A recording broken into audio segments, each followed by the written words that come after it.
help us hit our first 1,000 subscribers. Your support drives us to create even more wonderful stories. Thanks for being part of our journey. In this video, I followed my wife to a hotel, but who she met inside made me freeze. It was a rainy Tuesday evening when I reached into my wife Rachel's coat pocket to grab the keys to our second car. Instead, my fingers brushed against a folded piece of paper. At first, I thought it was a receipt from groceries or coffee, something casual. But the hotel logo printed on top said otherwise. Laurel Pines Motel, Room 104. Check-in, 11:47 p.m. Check-out, 3:12 a.m. My heart dropped. Rachel had told me she was staying late at her sister's house that night, helping with her newborn. I stared at the receipt, trying to explain it away. Maybe it was old. Maybe she'd picked it up accidentally. But the date said last Friday, and Friday was the night she'd come home smiling, saying the baby had finally fallen asleep on her chest. I sat down on the edge of our bed and stared at the floor. The silence in the house, once peaceful, now sounded sinister. Rachel was in the shower, humming softly like nothing was wrong. I could hear the water running, steady and oblivious, and I just sat there, holding the proof in my hand, as 100 thoughts raced through my mind. Should I confront her? Should I pretend I didn't see it? Should I wait and watch? When Rachel stepped out of the bathroom, wrapped in a towel, she smiled at me. "I've missed you," she said. I looked at her like a stranger, because in that moment I knew something in our marriage had shifted, and nothing, absolutely nothing, was going to be the same again. What I didn't realize was that this receipt was just the beginning. Coming up next, what happens when suspicion turns into action, in the next chapter. That night, I couldn't sleep. Rachel lay beside me, her breathing calm, her back turned like always, but I wasn't watching her sleep. I was replaying every detail of the past month, every excuse, every late night. She justified with a smile. In the morning, I made her coffee like I always did. She kissed me on the cheek, said she had to meet her sister again. Doctor's appointment this time. The lie tasted bitter, even in her sweet voice. I asked casually, "Which clinic?" She blinked for half a second too long. Then she answered, "The one off Maple Street." Only problem? That clinic had shut down last year. I knew because my coworker used to go there. I didn't let it show.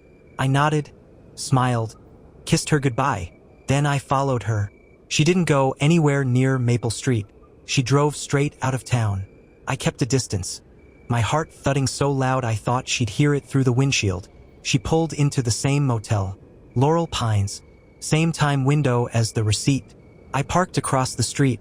She got out, fixed her hair in the car mirror, and walked in like she'd done it 100 times before. I didn't follow. Not yet. I needed to be sure. I needed to see him. What kind of man was worth blowing up a 12-year marriage for? 5 minutes later, he arrived, tall, wearing a suit, clean-shaven, confident stride, not just some random hookup. This man carried himself like someone with something to lose. He didn't knock. He walked right in. She'd been expecting him, and that was when I realized this wasn't just betrayal. It was routine. You won't believe what I did next, in the next chapter. I didn't sleep that night. Rachel came home around midnight, her hair tousled just enough to look windblown, but her makeup still too perfect to be accidental. She smelled like perfume I hadn't bought her, and someone else's cologne. She climbed into bed like nothing happened, like she hadn't just walked out of a motel with a man I didn't know. I lay there, pretending to be asleep, when in reality, I was memorizing every second of her breathing pattern, every shift in her body. In the morning, I told her I had a work meeting across town. Instead, I called in sick and parked my car near the motel entrance. Same place, same time. I waited, and sure enough, she returned. Same car, same nervous glances. She didn't even bother looking around this time. But this time, I got out. I crossed the street and waited near the side of the building, partially hidden by a vending machine. I saw her open the motel room door, room 212, and then I saw him again. But this time, I saw something else too. She laughed, not just a polite chuckle, a real, glowing, flirty laugh I hadn't heard from her in years. The kind she used to give me back when we were happy. It hit me like a punch in the stomach. I took out my phone and filmed it, not because I wanted revenge, but because a part of me needed proof that I wasn't crazy, that what I saw was real.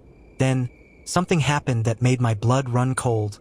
He reached into his pocket, handed her a small velvet box, and she opened it, eyes wide, grinning, before throwing her arms around his neck. A ring.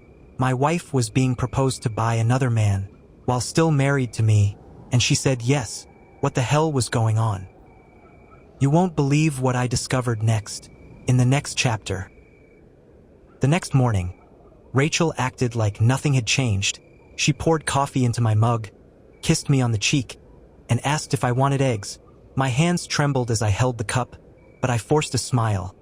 I needed her to believe I hadn't seen a thing, but inside, something had cracked open. I couldn't just sit and wait for another motel meeting. I needed to know who he was. So I did something I never thought I'd do. I went through her phone. While she was in the shower, I unlocked it using her birthday, the one I never forgot, even though she had forgotten mine last year. There were no texts, no suspicious calls, nothing, except one thread, under a name I didn't recognize. Lily Work? Curious. I opened it. The messages weren't from a woman. The language, the tone, the photos, all from a man pretending to be a female coworker. He even sent her hotel room numbers disguised as meeting times, and selfies in bed with only his chest showing. And then I saw it. One message read, "I can't wait till we don't have to sneak around anymore. He'll never see it coming. Baby. Love you." That line felt like a bullet, but the worst was still coming.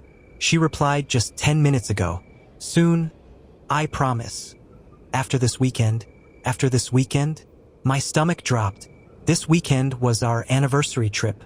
We had plans to go to the same coastal town where I first proposed to her 5 years ago. I'd already booked the hotel, but now I knew. She wasn't planning to celebrate. She was planning to use the weekend to end us, or worse, but that wasn't even the worst part.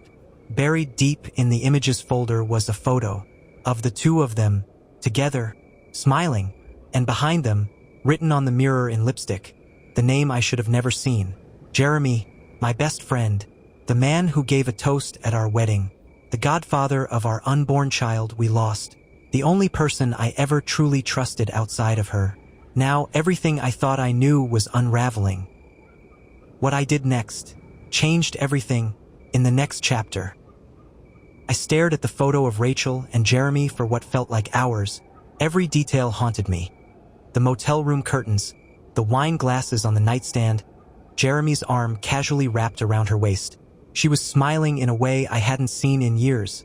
I felt humiliated, but more than that, I felt played.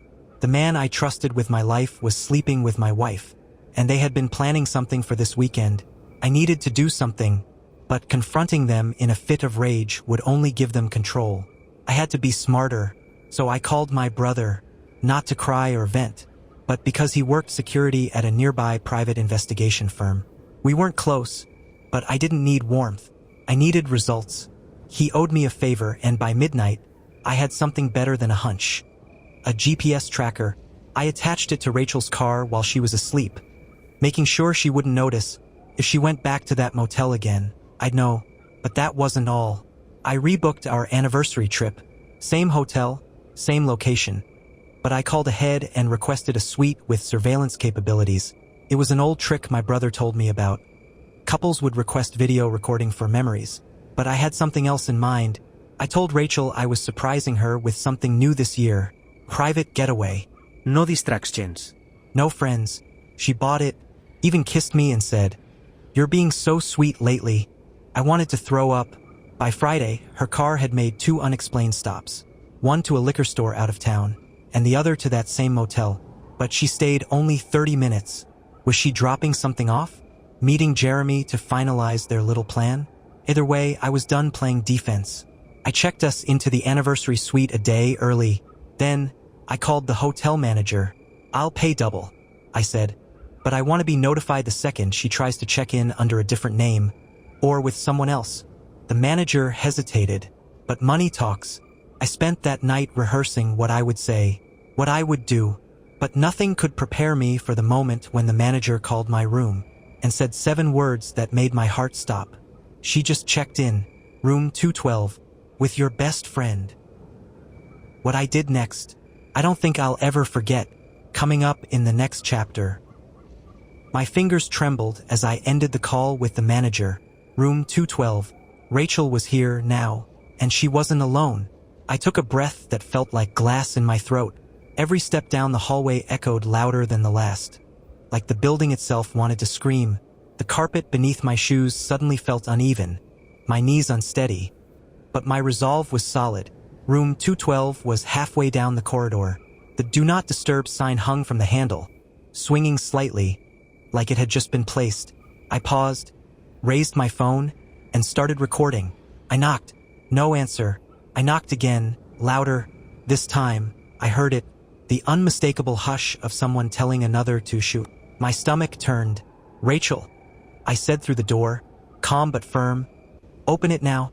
Silence. Then, who is it? It wasn't her voice. It was Jeremy's. I wanted to kick the door in, but I remembered what I was here for. Proof, not a fight. I needed a confession. On camera. I know you're in there. I said, I saw you check in. I want to talk. That's all. Another beat of silence. Then the latch clicked. The door cracked open just enough for Jeremy's face to appear.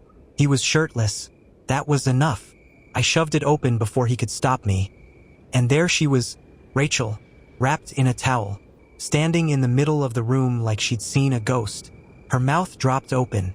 She started to speak, but I raised my hand. Don't lie, I said, holding up the phone. It's all being recorded. Rachel's eyes darted to Jeremy, then to the nightstand, where her wedding ring sat next to an open bottle of wine. You weren't supposed to find out like this, she finally said. I laughed. Dark, broken laughter. Then how was I supposed to find out? Rachel? At our anniversary dinner? With a toast from my best man. Jeremy tried to speak, but I turned the camera to him. Tell me how long? Tell me why. He stammered. Rachel sighed. 6 months. She said, it started 6 months ago. At your brother's barbecue. I didn't mean for it to go this far. You didn't mean? I repeated, stepping forward. You booked a motel. You bought wine. You took off your ring. I wasn't happy, she yelled, finally breaking. I was, I said quietly. For a moment, there was only silence. Then Rachel said something I never expected. And what if I told you this wasn't about you at all? She walked toward her bag, pulled out an envelope, and tossed it at my chest. Inside was a printed email, my own email, to another woman, from 3 years ago. I froze. Yeah, she whispered, eyes burning. I know about her too. I couldn't breathe. Up next, everything flips. You won't believe what she does next. Stay with me is about to explode in the next chapter. I stood there, stunned, holding the printed email in my hand as if it were on fire. Rachel's expression had shifted. She wasn't ashamed anymore. She looked calm, like this had always been part of the plan. What is this? I finally managed, my throat dry.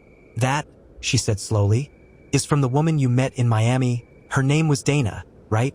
My heart dropped to the floor. How do you even? I started. I found it a year ago, she said, cutting me off. I read every message, every hotel receipt, every lie. I felt the blood leave my face. I remembered Dana. A conference in Miami, a late-night bar, a mistake I buried and tried to forget. I never told anyone, not even Jeremy. I didn't cheat first, Rachel added, eyes narrowing, but I made sure I'd do it better. I was too stunned to speak. Jeremy sat on the edge of the bed, silent and useless. I turned to him. You knew? I asked. Jeremy swallowed hard. She told me after it started. He admitted. She said it wasn't about love, just balance. Balance. She cheated to even the score? My mind was spinning. So you set this up? The wine? The motel? The ring on the table? You wanted me to catch you? Rachel nodded. You deserved it, she said coldly. You walked around like the perfect husband. But I was sleeping next to a hypocrite. I tried to defend myself, but the words caught in my throat. She had planned this down to the last detail, but something still didn't add up. Why Jeremy? I asked. Of all people, why him? That's when she smiled, and that smile chilled me to the bone. Because he's your brother, she said. And now, you'll never be able to trust anyone again. A wave of nausea rolled over me. The room began to close in. I wasn't just betrayed by my wife. I was betrayed by blood. But then she added something that shattered everything. That night in Miami, Dana wasn't just a fling. She was my friend. And she told me first. I stepped back like I'd been punched. Rachel didn't find out by accident. She knew all along. And now this whole nightmare was her revenge. You won't believe what happens when I try to walk away. It's not over, not even close. In the next chapter, I stood frozen in the parking lot of the motel, the cool night air doing little to numb the fire building in my chest. Rachel had just confessed that she had orchestrated every piece of this betrayal, not out of lust, but revenge. And the worst part? It worked. Jeremy tried to speak, stepping toward me, but I raised a hand to stop him. His face was full of guilt, but I didn't want his apology. It wouldn't fix the wreckage. It wouldn't unmake the image of my wife and my brother in that bed. What do you want from me? I asked Rachel, voice low and shaking. She tilted her head, as if surprised by the question. I want you to feel what I felt, she said. For months, maybe years. Confused, alone, worthless. You had a choice, I said, my voice rising. You could have left. You could have talked to me. She scoffed. You think I didn't try? You stopped seeing me a long time ago. Daniel, I just became the woman who handled everything, so you didn't have to. My head throbbed from everything unraveling at once. And then she said something that shifted everything. But it's not just about you, she whispered. It's about what happens next. I stared at her, waiting. I want the house, she continued. I want full custody of Lily. And if you give me that quietly, I won't release the photos. My heart stopped. Photos? She pulled out her phone and tapped a few times. A preview appeared. There I was, me and Dana, in the hotel room in Miami, from over a year ago. My blood ran cold. How did she even? Dana was in on it, she said softly, answering the question before I asked. She baited you. I paid her. It hit me like a brick wall. The affair I thought was my greatest mistake was never my mistake to begin with.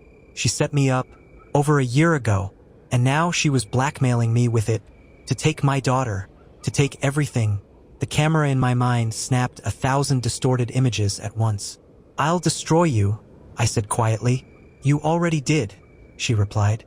But then Jeremy, silent until now, stepped forward. Rachel, that wasn't the deal we made, he said. His voice cracked. Rachel slowly turned toward him. Oh? She asked. You want to tell him what else we agreed on? Jeremy paled, and that's when I realized there was more, much more. And in the next chapter, the final truth will hit harder than any betrayal so far, because this wasn't just a revenge plot. It was something darker, something planned from the very beginning. Jeremy's silence after Rachel's accusation was deafening. He didn't deny anything. Instead, he lowered his eyes to the pavement like a child caught stealing. I took a step forward, voice hoarse. What did she mean, Jeremy? What deal? He swallowed hard, then finally met my gaze. I didn't know she'd take it this far. I thought we were just getting even. Even? I spat. For what? Jeremy looked at Rachel, silently pleading, but she crossed her arms and waited. So he turned back to me. She told me about Miami, about you and Dana, he said. She said you never confessed it, that you were hiding it from her, that she needed proof you were still the same man, still capable of betrayal. That wasn't real. I snapped. She set that up, Dana? Dana worked for her. Jeremy nodded. Yeah. I figured that out too late. My mind was spinning. The betrayal wasn't spontaneous. It was constructed, engineered. You helped her. I said, to what? To take my family apart. Jeremy's face twisted. I thought you deserved it, he admitted. You always had everything. Daniel, the wife, the kid, the career. I was just your shadow. That moment hit harder than I expected, because deep down, part of me knew Jeremy always resented me, but never did I think he would trade his soul just to watch me burn. Rachel stepped forward then. "You wanted the truth, Daniel. Well, here it is. You were never innocent. And this everything was my way of resetting the scale. You destroyed a marriage," I said. "You weaponized a child. She's my daughter." Rachel hissed. "I did what I had to do to protect her from a man I could no longer trust." And then she pulled out another folder. Inside were court papers, a restraining order, filed signed. "Ready? You're not seeing Lily again until this is over in court," she said coldly. "And by the time we're done, no judge will believe your side of anything." I felt like the floor disappeared under me. This wasn't just betrayal, it was war. And in the next chapter, what Daniel discovers about Lily's true identity will shake the entire story upside down. The final twist is coming, and it changes everything. You won't believe what's next. I didn't sleep that night. I sat on the living room floor with Lily's baby album in my lap, the one Rachel had carefully assembled over the years. Each page was filled with photos and little handwritten notes. Memories that now felt like lies etched in ink. One photo caught my eye. It was from the hospital, the day Lily was born. Rachel was smiling, exhausted but glowing, and standing next to her wasn't me. It was a man I didn't recognize. Dark hair, tall, a hand on her shoulder. My heart dropped. I flipped to the back of the album. Behind the last page, tucked deep into the plastic sleeve, I found something I'd never seen before. A folded document. It was a paternity test, dated just 2 weeks after Lily's birth, and my name was nowhere on it. Instead, the name listed under alleged father was Jeremy Carter, my best friend, my best man, the man who watched me raise his child for 8 years. I couldn't breathe. It wasn't just betrayal. It was a life built on theft. That's why she fought so hard for custody. Why she was so confident I wouldn't win in court. Because legally, I wasn't Lily's father. Never had been. I sat there for hours, numb, staring at the test, trying to piece together how many moments of my life had been built on this hidden truth. The bedtime stories, the school runs, her first word, which was, "Dad," but not meant for me. Eventually, I stood up and walked out the door. Not to Rachel, not to Jeremy. I drove to the one place that still made sense, the courthouse. Because if they thought they'd won, they had no idea what was coming next. You don't destroy a man and expect silence. Not when he's got nothing left to lose. And now it's your turn. What would you do if you found out your best friend fathered your child behind your back, and your wife kept it from you for years? Drop it in the comments. I'm reading everyone.